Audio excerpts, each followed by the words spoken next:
Yes? No doubt. That is a long tale.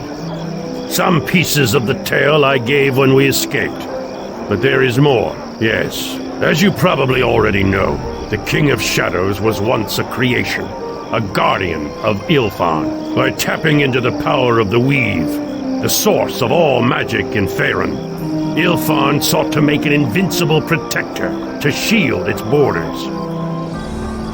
Yes, Ilfan's enemies, the Netherese, in their quest for power ended up disrupting the Weave. The Guardian relied on the Weave to sustain itself. Without it, it was forced to seek another source of power in order to continue to protect Ilfan. It found a darker source of magic, the Shadow Weave, and tapping into it, transformed the Guardian of Ilfan into something else. The King of Shadows. A man, perhaps. Who it was, I was never able to determine. But whoever it was, he was willing to give up himself to protect his empire. Give up his sense of self, his identity. It is no small sacrifice.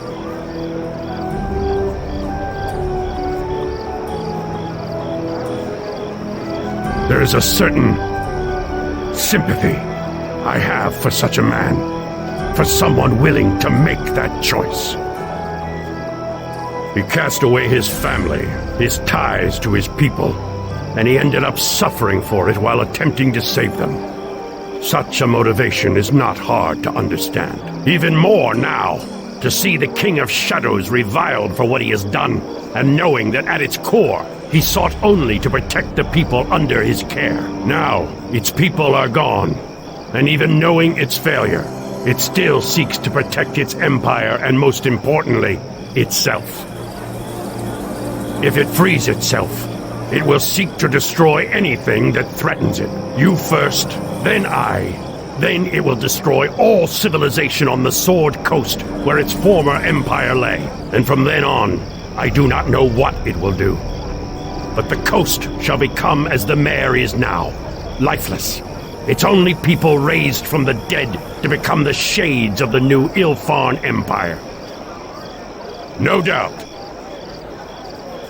Yes, I imagine the history books have little to say on the matter, aside from my many misdeeds, which is how I wished it. The Jarrow family was once part of the highest nobility of Neverwinter.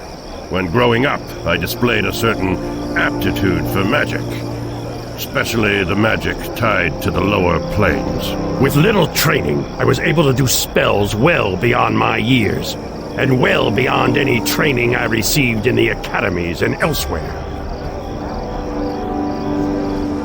Yes, you will find that where magic is concerned, one school of thought rarely knows the full range of the art. One should never limit themselves to one teacher, lest they cripple their studies before they are begun.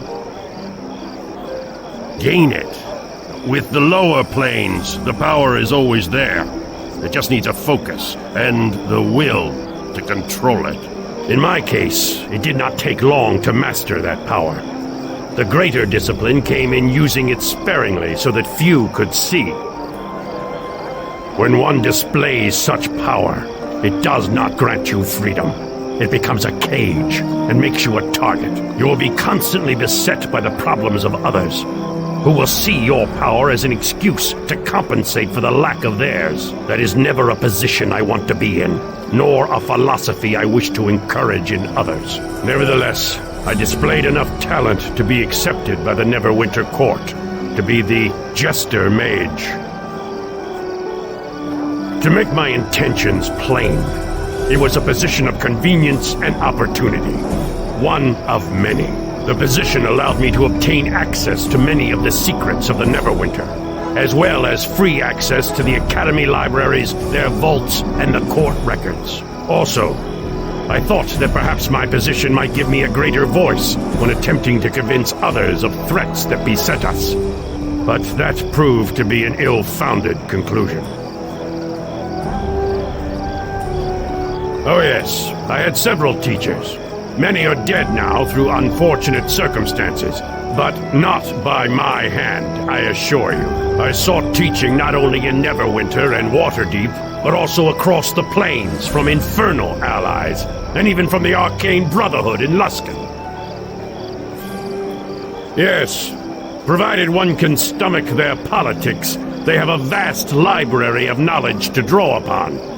And I also wish to study their workings from within, in case I needed to defeat them one day. Oddly enough, it was by walking these dark paths that I saw the greater threats we faced. Shadows were growing stronger around the Mayor of the Dead Men.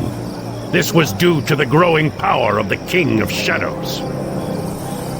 I attempted to warn the court of Neverwinter of this, but they were too busy vying for power and holding blades to each other's throats to listen. So I sought allies elsewhere, amongst demons and devils, and even the Githyanki. And I used all the power I had, which was considerable. And by waging a war, by the nature of my allies, I became something others feared. I even gained the name of my enemy, as you proved when you first encountered me in my haven. To think you believed me to be our mutual enemy. The irony runs deep, indeed. Was I ever fighting you? All I recall is you tripping across my path, and my servants. Perhaps if you had sought another means to make your intentions known, we could have coordinated our efforts and none of this need ever have happened.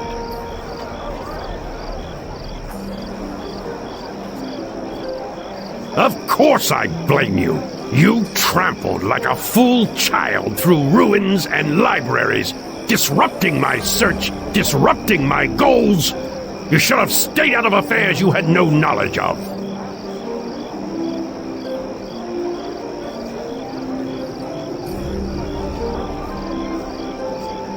Indeed.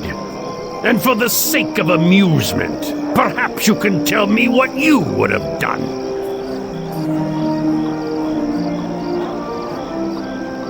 Is that all you have to say?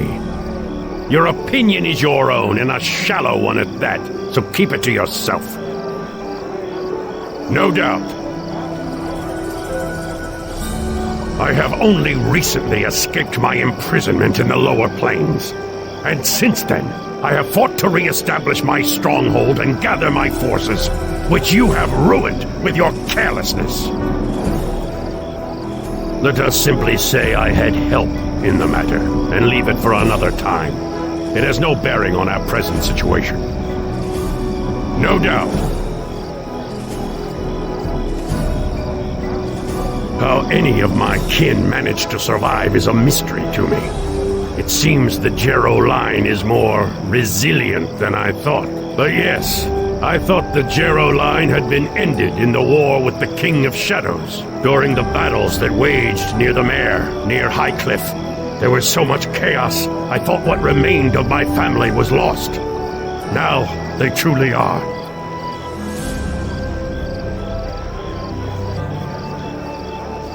This useless tracking through old memories has no bearing on our current quest.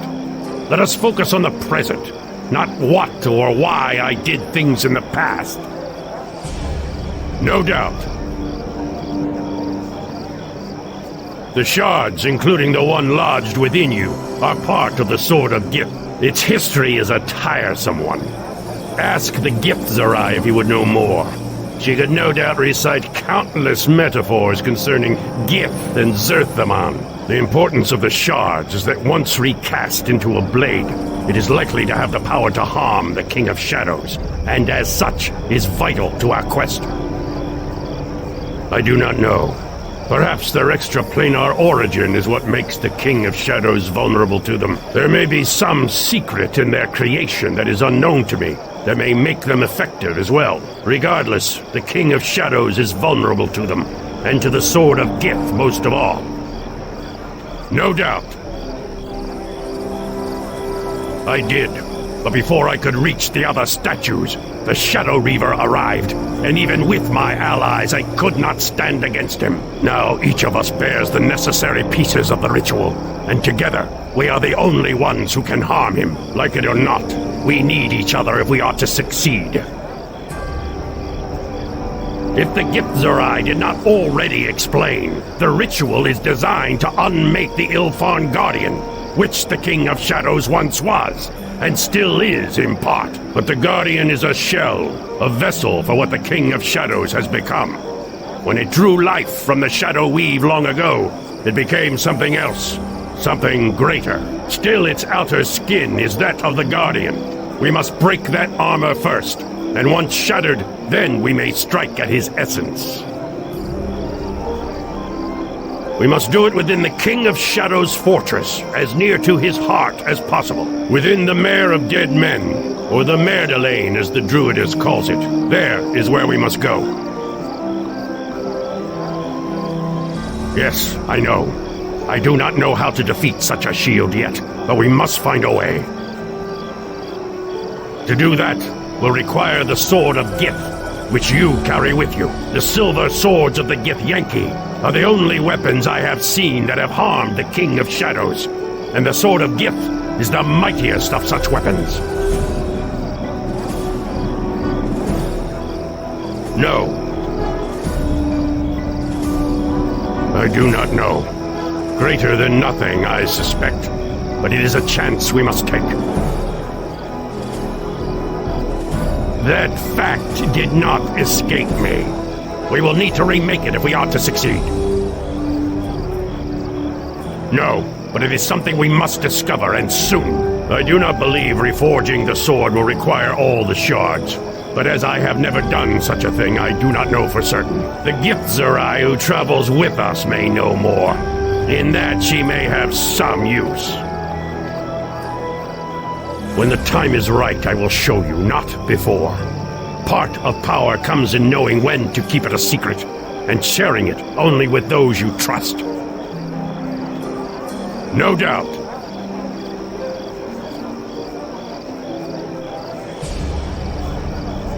Disdain.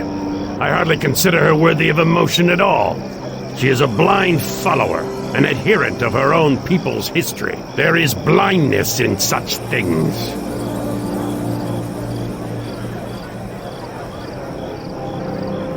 Indeed, such a noble view. But she is but one. What of her people?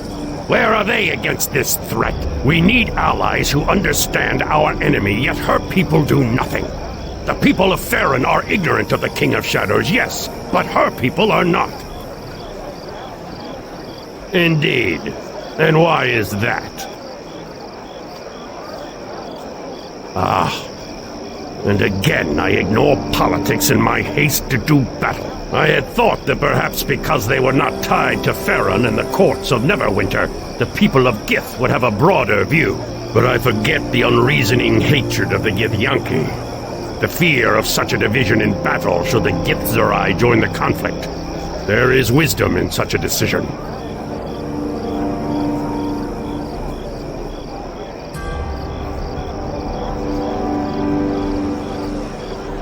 That is the decision we all made. And the truth of such a decision is that in having made it, we are the only ones who can act. Do not defend her overmuch. There is more she could do, and her people's involvement in this conflict could be more than it is.